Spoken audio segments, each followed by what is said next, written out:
Hello guys, welcome welcome to IPS. So I hope आप सभी लोग अच्छे हैं, बेहतर हैं और प्रिपरेशन बहुत अच्छी तरीके से आप लोगों की चल रही है। यही मैं उम्मीद करता हूँ और चलनी भी चाहिए, क्योंकि एग्ज़ाम बहुत पास आ चुका है। तो इस टाइम पीरियड में जो बहुत ही क्रूशियल टाइम आपका चल रहा है, इसमें आप अपने रिवीजन पे भी ध्यान दीजिए। और कुछ नई भी चीज़ अगर पढ़ते हो तो उसको एक बार इस तरह से पढ़ो कि आपको हमेशा के लिए वो याद रहे। ठीक है, इस तरह से अभी आप मत करो कि भाई चीज़ों को निपटाना है, निपटाना नहीं है। जितना भी आपने किया है उसको बेस्ट वे में करो, जिससे कि अगर उस कॉन्सेप्ट से कोई भी सवाल अगर आ जाए तो आप छोड़ो मत उसे। तो इसी के साथ यहाँ पे मैं लेक्चर नंबर 5 यानी कि नंबर सिस्टम पार्ट 2 लेके आया हूँ। तो नंबर सिस्टम में बहुत ही इंपॉर्टेंट चीज़ हमने बता दी थी लास्ट लेक्चर में। तो उसी के ऊपर बेस कुछ और भी क्वेश्चन है, क्योंकि बहुत ही इंपॉर्टेंट है एग्जाम पॉइंट ऑफ व्यू से, उसको हम करने वाले हैं। तो चलिए स्टार्ट करते हैं। वेरी फर्स्ट क्वेश्चन, पहला सवाल आपके पास ये रहा, जो कि एक्सपोनेंशियल प्रॉपर्टीज, जो कि बहुत ही इंपॉर्टेंट टॉपिक। मैंने आपको बताया है कि क्या क्या एक्सपोनेंशियल प्रॉपर्टीज होती हैं, उनका क्या क्या यूज है, एप्लीकेशन है। तो उसी के ऊपर बेसिस बहुत ही आसान सवाल आया था प्रीवियस ईयर में, यानी कि जो लास्ट एग्जाम हुआ था आपका जून में 2022 में, उसमें ये क्वेश्चन आया था। तो इसके लिए मैं 2 मिनट का समय आपको दे रहा हूँ, जिससे आप खुद से एक बार समझें और एक बार ट्राई करें। जितना दिमाग आप खुद का लगाओगे उतनी ही चीज़ें आपको ज़्यादा टाइम तक याद रहेंगी और कॉन्सेप्ट क्लियर हो जाएंगे। तो सोचिए जरा और try to understand and give the answer in the comment section fast.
चलिए भाई, अब इस क्वेश्चन को देखते हैं।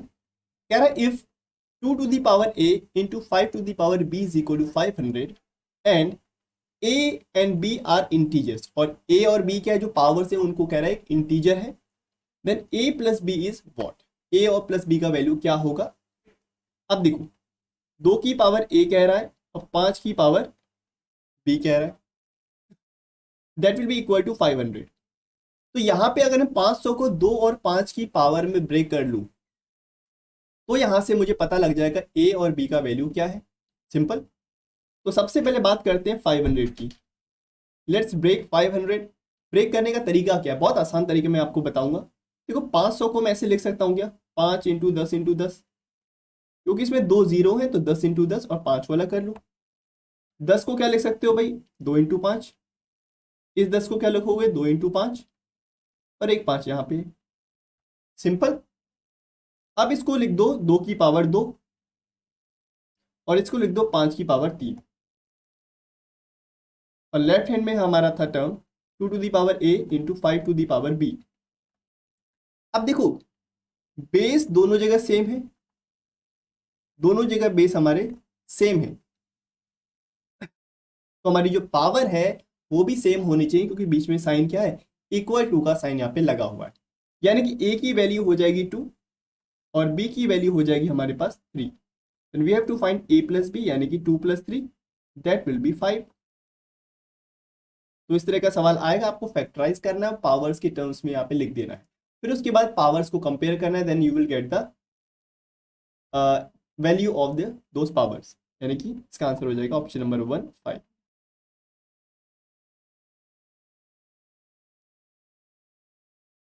यहाँ पे ऑप्शन नंबर 4 है इनडिटरमिनेबल, यानी कि इसका हम आंसर नहीं कर सकते, we can't determine that, but ऐसा नहीं होगा, we can easily find the answer, right. तो सच टाइप ऑफ क्वेश्चंस यहाँ पे इस तरह से पूछे जा सकते हैं। चलिए भाई आगे, नेक्स्ट क्वेश्चन आपकी स्क्रीन पे आ रहा है, 2 मिनट का समय ले लीजिए इसको और मुझे बताइए। कह रहा है find the value of f0, f0 का वैल्यू बताना है इफ f(x+2) का वैल्यू ये आपको दे रखा है, you have to find the value of f0। जैसे कि ये टर्म होता है fx, इसको बोलते हैं function of x, function of x, function of x। Function of x का बेसिकली सिंपल सा मतलब ये है, x का वैल्यू वेरी करेगा, तो ये पूरा का पूरा जो हमारा फंक्शन है ये भी वेरी करेगा। x की जगह 1 रखूंगा तो कुछ और वैल्यू आएगा, और 2 रखूंगा तो कुछ और वैल्यू आएगा, यानी कि यहाँ पे फंक्शन क्या है, x का फंक्शन है, यानी कि x क्या एक तरह से वेरिएबल है। चलिए करिए इसको फटाफट से। अब आपकी जो स्पीड है बढ़ जानी चाहिए, कि जब स्पीड बढ़ाओगे तब ज़्यादा से ज़्यादा क्वेश्चन आप वहाँ पे अटेम्प्ट करके आओगे, ठीक है।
तो आई होप आपने क्वेश्चन कर लिया होगा, इतना टाइम नहीं लगेगा इस क्वेश्चन में, not more than 1 minute, 1 minute से ज़्यादा यहाँ पे नहीं लगने वाला।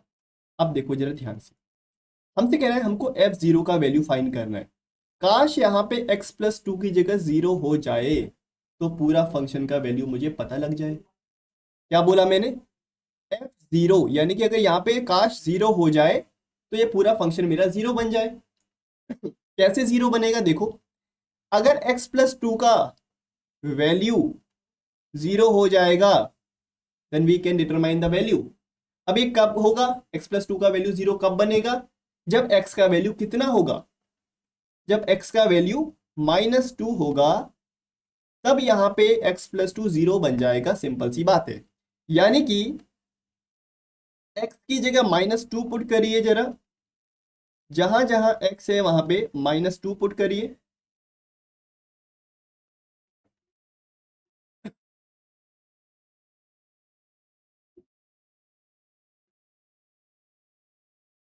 दिस इज -1,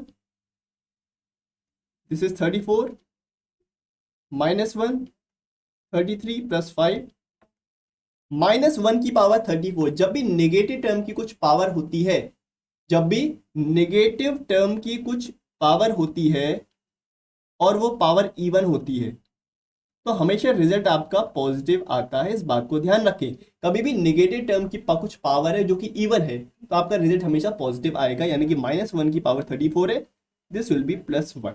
1 की कितनी भी पावर कर लो हमेशा आंसर 1 ही आएगा, तो पावर इवन है, this will be +1। Minus, minus की पावर कभी भी जितनी भी होती है अगर ऑड है, माइनस में अगर पावर अगर आपकी ऑड है, जैसे फॉर एग्जांपल कोई नेगेटिव टर्म है उसकी पावर आपकी ऑड है, then it will be, answer will be negative always, तो इसका आंसर हो जाएगा -1 + 5, then you will get +1 - +1 + 5, then it will be 7। So answer will be option number 2, 7। बात क्लियर हो गई। एफ की जगह, एक्स की जगह मैंने क्या लगाया टर्म, माइनस का 2 लगाया, then we are having the value of f0। f0 का वैल्यू हमारे पास यहाँ पे निकल के आ गया। एक बार इसको देख लीजिए भाई, बहुत ही आसान सा क्वेश्चन है, लेकिन वही चीज़ है अप्रोच, अप्रोच आपके क्वेश्चन में ये होनी चाहिए।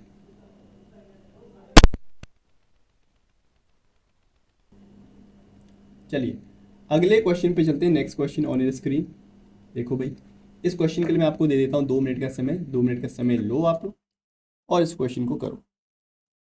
आपको अगर याद होगा तो लास्ट क्लास में हमने बात करी थी कि which of the following is the largest, इस तरह का क्वेश्चन किया था जिसमें पावर्स को सेम बनाया था।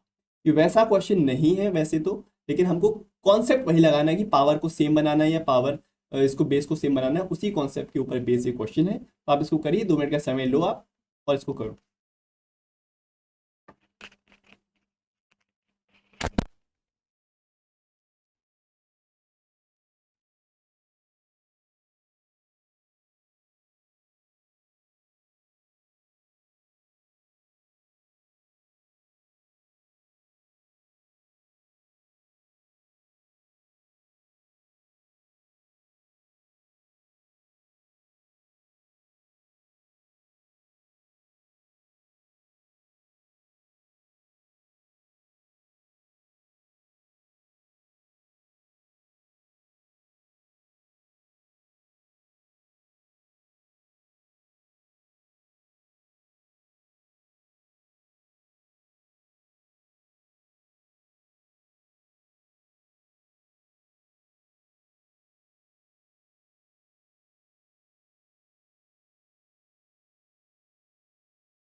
ना हमसे कह रहे हैं which of the following number is the largest. यहाँ पे हमको 6 नंबर्स दे रखे हैं जो कि एक्सपोनेंशियल पावर्स के टर्म्स में है, 2 to the power 3 to the power 4, इस तरह से टर्म्स है। अब कह रहे हैं इन 6 में से सबसे लार्जेस्ट कौन सा है।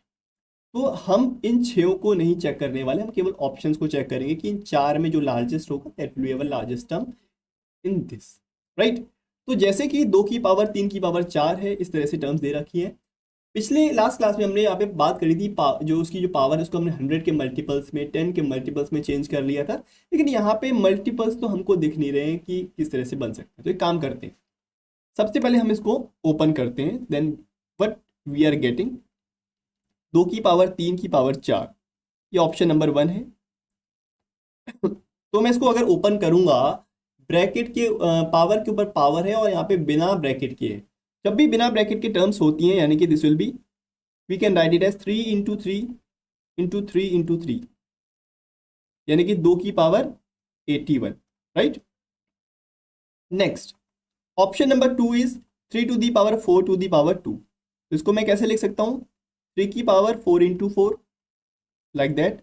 So this will be 3 to the power 16. And option number 3, this is 4 to the power 3 to the power 2. This will be 3 into 3, यानी कि this will be 9. And fourth option is 4 to the power 2 to the power 3, यानी कि 4, 2 into 2 into 2, यानी कि 4 की power 8। अब यहाँ पे देखो पावर हम सेम नहीं बना सकते, लेकिन एक एक करके हम कंपेयर कर सकते हैं। अगर मैंने 4 to the power 9, 4 to the power 8 को कंपेयर किया तो दोनों के जो बेस हैं वो सेम है, तो पावर जिसकी मैक्सिमम होगी, जिसकी पावर बड़ी होगी, that will be our largest term. तो यानी कि 4 की पावर 8 हमारा छोटा टर्म रह गया, 4 की पावर 9 बड़ा टर्म है। तो यानी कि ये तो रेस से बाहर हो गया, चारों की रेस चल रही है और ये रेस से बाहर चला गया। अब इन तीनों को कंपेयर करना, इन तीनों को कंपेयर करने के लिए हमको पहले इन दोनों को कंपेयर करना पड़ेगा, 2 की पावर 81, 4 की पावर 9। कैसे, अब देखो 2 की पावर 81 को, 2 की पावर 81 को मैं पहले 4 की पावर में चेंज कर लेता हूँ। कैसे, देखो 2 की पावर 81 है, अब देखते रहना, मैं वही प्रॉपर्टीज का, वही शक्तियों का इस्तेमाल करूंगा जो शक्तियां मैंने आपको कल दी थी, जो शक्तियां मैंने आपको कल बताई थी। 2 की पावर 81 है, क्या मैं इसको ऐसे लिख सकता हूँ, 2 की पावर 80 प्लस 1, हाँ या ना। क्या मैं इसको ऐसे लिख सकता हूँ, 2 की पावर 1 को अलग और 2 की पावर 80 को अलग, हाँ या ना। बेस अगर सेम होता है तो पावर आपस में ऐड हो जाती हैं, ऐसा ही हुआ। क्या मैं इसको ऐसे लिख सकता हूँ 2 की पावर 1 यानी कि ये, और 2 की पावर 80 को इस तरह से 2 2 × 40 लाइक दैट। क्या मैं इसको ऐसे लिख सकता हूँ 2 की पावर 2 और उसकी होल पावर 40। पावर के ऊपर पावर हमेशा क्या हो जाती है, मल्टीप्लाई हो जाती है लाइक दैट। तो यानी कि 2 की पावर 2 यानी कि दिस विल बी 4, उसकी पावर 40। तो फाइनली 2 की पावर 81 को मैंने क्या लिख दिया, 2 × 4 टू दी पावर 40। अब जरा कंपेयर करिए इस टर्म से, इसका बेस क्या है 4, इसका बेस भी 4 है, इसकी पावर कितनी है 9, इसकी पावर कितनी 40, यानी कि इसकी पावर ज़्यादा है। और साथ ही साथ एक मल्टीप्लाई भी हो रहा है 2 से, यानी कि this will be the largest term among both the term. दोनों में लार्जेस्ट कौन होगा, ये वाला टर्म, यानी कि ये भी रेस से बाहर हो गया। अब 3 की पावर 16 और 2 × 4 की पावर 40, इसमें देखो बेस क्या है 3, इसमें बेस है 4, यहाँ पे बेस भी इसका बड़ा है और पावर भी इसकी बड़ी है, तो ऑब्वियस ही बात है ये वाला टर्म क्या होगा, लार्जेस्ट होगा सभी में, यानी कि 2 की पावर 81 इज द लार्जेस्ट, यानी कि this term, option number 1। This is the right approach to do such type of question. तो इसमें एक साथ हम नहीं बता सकते, एक एक करके हमको कंपेयर करना पड़ेगा इस तरह के क्वेश्चंस में। तो कैसा था ये क्वेश्चन मुझे ज़रूर बताना। तो एक बार इसको देख लीजिए, फिर हम अगले क्वेश्चन पे चलते हैं।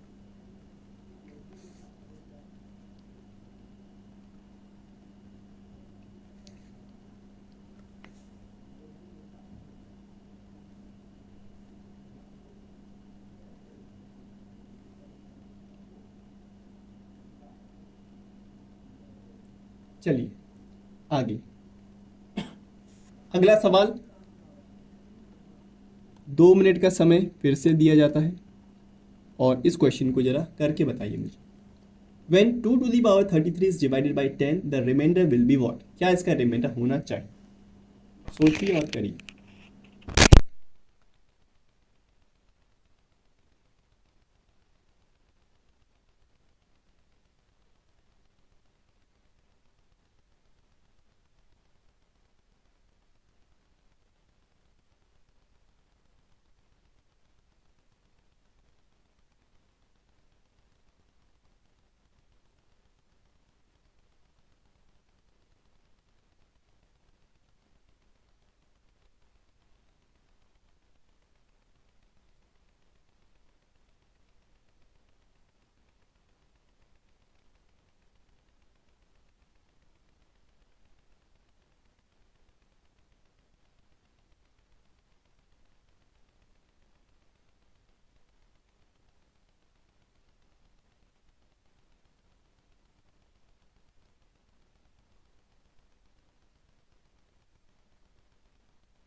चलिए भाई,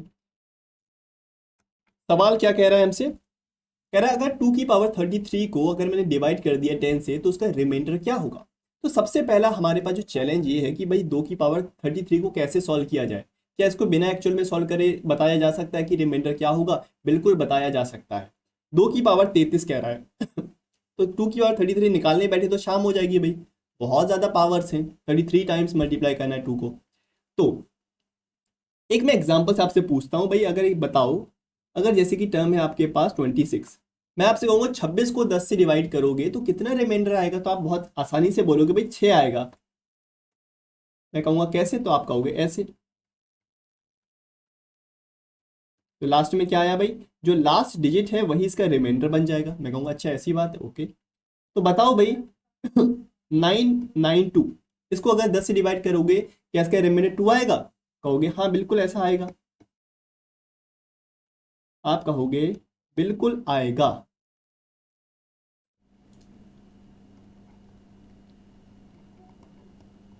यानी कि किसी भी नंबर को अगर आप 10 से डिवाइड करते हो तो जो उसका लास्ट डिजिट होता है वही इसका रिमाइंडर बन जाता है।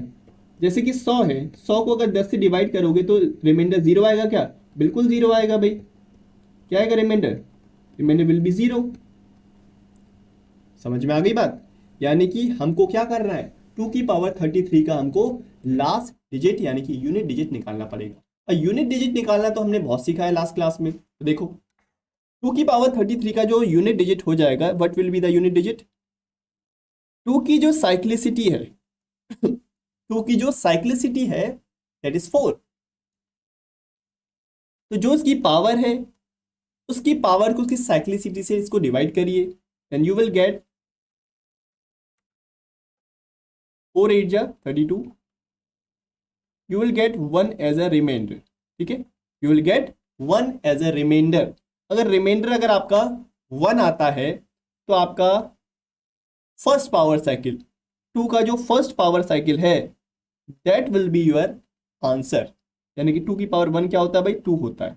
यानी कि 2 की पावर 33 को अगर आप सॉल्व करोगे, पूरी तरह से सॉल्व करोगे, उसका जो लास्ट डिजिट आएगा that will B 2।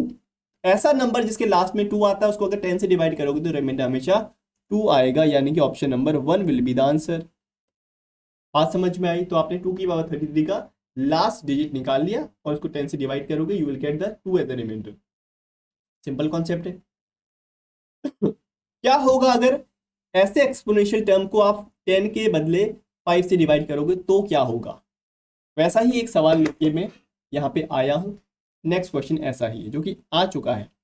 What is the reminder when 3 to the power 256 is divided by 5? अगर 5 से डिवाइड करूंगा तो क्या इसका रिमाइंडर आएगा?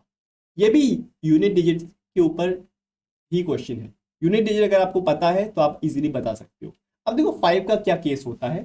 फॉर एग्जाम्पल अगर मैं बात करूं भाई 24 है, इस 24 को अगर आप 5 से डिवाइड करोगे तो क्या आपका रिमाइंडर आएगा? तो आप कहोगे इसका रिमाइंडर आएगा 4। बिल्कुल ठीक कह रहे हो, क्योंकि 5 4 जा होता है भाई 20 और इसका रिमाइंडर क्या आ गया? 4 आ गया। यानी कि जो इसका लास्ट डिजिट है वही इसका रिमाइंडर बन गया।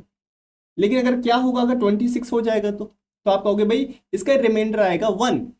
क्यों आएगा 1? लास्ट डिजिट तो 6 है, इसलिए आएगा क्योंकि 25 टाइम्स 5 5 25 होता है ना।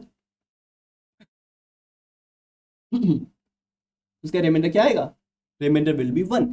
तो कहने का मतलब इतना है, अगर आपका लास्ट डिजिट 1 है, 2 है, 3 है और 4 है, लास्ट डिजिट 1 है, 2 है, 3 है, 4 है और एक ले लो और 0, ये 5 आपके लास्ट डिजिट है, तो आपका रिमाइंडर हमेशा वही आएगा।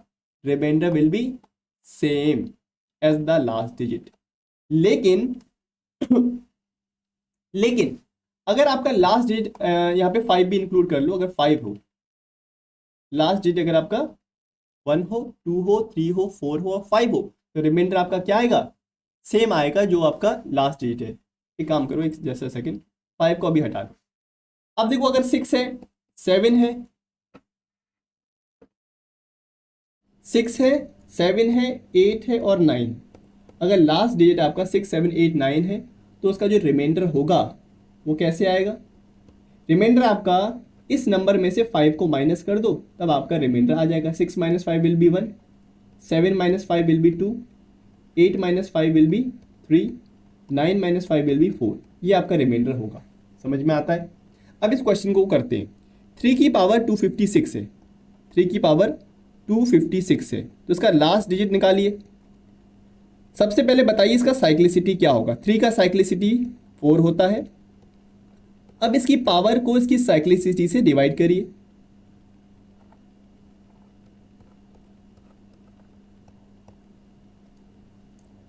And you will get reminder 0। जब भी रिमाइंडर 0 आता है इसका मतलब जो लास्ट पावर साइकिल होता है that will be the unit digit. 3 का जो लास्ट पावर साइकिल है थ्री का जो लास्ट पावर साइकिल यानी कि थ्री की पावर जो फोर है, इसका जो लास्ट डिजिट है यानी कि थ्री का जो लास्ट पावर साइकिल है वो कितना होता है बताओ? That is one. ठीक है, पावर साइकिल क्या होता है? यही तो होता है।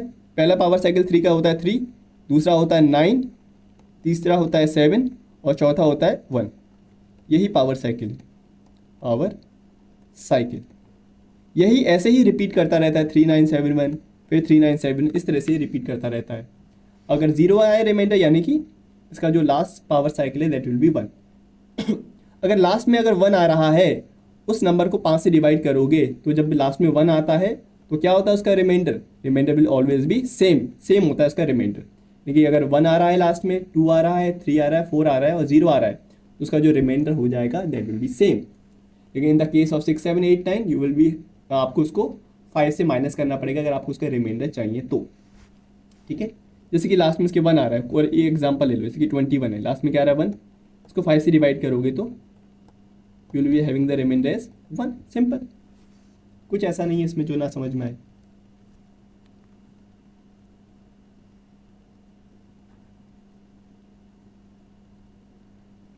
ठीक है, चलिए भाई आगे चलते हैं अगले सवाल पे, और ये आज के सेशन का लास्ट क्वेश्चन होगा।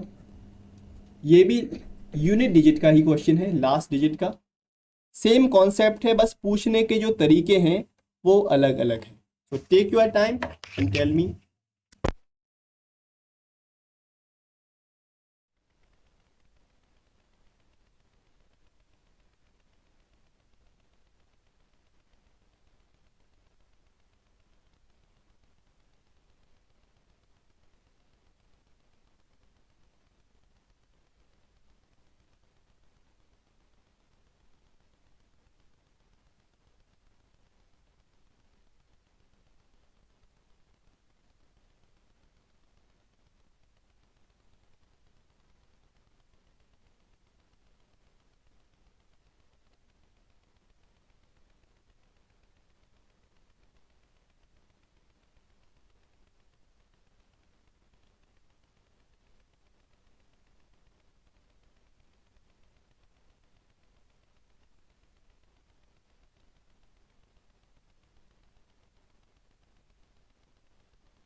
तो let's see, question is consider the set, consider a set of number 17 to the power 1 to up to 17 to the power 300. How many of these number end with the digit 3? यानी कि इसके 17 की power 1 से लेके 17 की power 300 तक अगर मैं जाऊं तो ये बताइए कि कितने नंबर ऐसे हैं, 17 की कितनी पावर ऐसी हैं जिसमें लास्ट में हमें जो यूनिट डिजिट है, जो लास्ट डिजिट है वो 3 मिलेगा। ऐसे कितने नंबर है? तो बहुत आसान है भाई, 17 की जो पावर साइकिल है, 17 की पावर साइकिल नहीं एक्चुअल में 7 की जो पावर साइकिल है, ये जो 1 है ना, इस 1 को इग्नोर मारो, आप बस देखो जो लास्ट डिजिट है यानी 7 है ना, उसकी जो पावर्स है यानी कि उसकी जो यूनिट डिजिट्स है उसको जरा ध्यान में दो। यानी कि 7 की जो पावर साइकिल है उसके बारे में बात हो रही है। 7 की जो पावर साइकिल अगर मैं यहाँ पे लिखूंगा क्या होगी? 7 9 3 और 1। This is the power cycle of 7, आपको पता है ये पावर साइकिल है, ठीक है। यानी कि इसकी लास्ट डिजिट होगी 7 की पावर 7 की, दैट इज 7931। इसी तरह से रिपीट करता रहेगा 7931। 17 की पावर एन एक का लास्ट डिजिट क्या होगा 7, 17 की पावर 2 का जो लास्ट डिजिट होगा दैट विल बी 9, 17 की पावर 3 का होगा 3, 17 की पावर 4 का होगा 1, इस तरह से होगा। तो इस तरह से 7931 7931 7931 चार चार के सेट में रिपीट करता रहेगा, कहाँ तक, 17 की पावर 300 तक, ठीक है। तो ये चार चार के सेट में 300 पावर तक हमको जाना है। तो ये बताइए हर एक सेट में लास्ट डिजिट 3 कितनी बार आ रहा है, एक ही बार तो आ रहा है। यानी कि हर एक चार चार के सेट में लास्ट डिजिट जो यूनिट डिजिट है वो 3 कितनी बार आ रहा है, 1 टाइम्स आ रहा है। 7931 तो एक बार यूनिट डिजिट कितना आ रहा है, 3 आ रहा है। अब देखो जरा पावर है 300, हमको चार चार के सेट में जाना है 300 पावर तक। पहले 1 से लेके 4 पावर तक जाएंगे, फिर 5 से 8 पावर तक जाएंगे, फिर 9 से 12 तक, इस तरह से चार चार जंप लगा के 300 पावर तक जाना है। तो पहले ये बताओ कि भाई चार चार के कितने सेट बन रहे हैं 300 पावर के अंदर। भाई चार चार के अगर सेट देखा जाए तो यहाँ पे 75 सेट्स बन रहे हैं, देयर आर 75 सेट्स ऑफ 4 4। अब हर एक सेट के अंदर 3 कितनी बार आ रहा है, एक बार आ रहा है। तो 75 सेट के अंदर कितनी बार आएगा, 75 टाइम्स आना चाहिए, ठीक है। तो 3 कितनी बार आएगा, 75 टाइम्स, यानी कि option number 2 will be the answer. It's all about presence of mind, और आपका जो बेसिक्स है वो क्लियर है, उसी के ऊपर बेसिस सवाल है। पूछने का तरीका तो अलग अलग हो सकता है, हमें नहीं पता अब कैसा क्वेश्चन आप पूछ लेगा एग्जाम में, लेकिन कॉन्सेप्ट वही रहेगा लास्ट डिजिट का। बस आपको थोड़ा सा दिमाग और पेशेंस से और थोड़ा ध्यान पूर्वक चीज़ों को करना है।